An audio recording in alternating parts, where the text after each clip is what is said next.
This is a symposium on research done in the Industrial and Manufacturing Systems Engineering Department.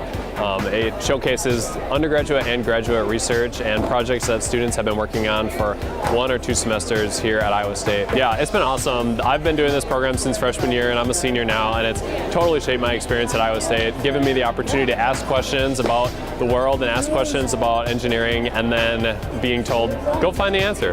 And so it's been really great to be able, especially at this symposium, to present those questions and the answers that I've come up with to professionals and to people who are experts in this area, and to really be tested on my knowledge and my ability to ask questions and to conduct excellent research. There's a host of principles in IE that I've been able to apply to my research. One of the principles of industrial engineering that I've applied is just the human aspect of all systems. Another one is the randomness and the variability in systems. Our life is not cookie cutter. There is variation in it all the time, and so that's one thing that my research is able to allow me to explore further.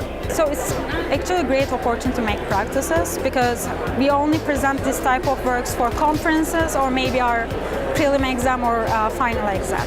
And having actually 3 minutes or 5 minutes conversation with people help us to improve how we can pitch our ideas in a short amount of time. And also it's good to have some feedback from different people, because as we work on deeper and deeper on one topic for our dissertation or research, we sometimes actually miss important parts. So having feedback actually kind of help us to find these missing information and include them in our research.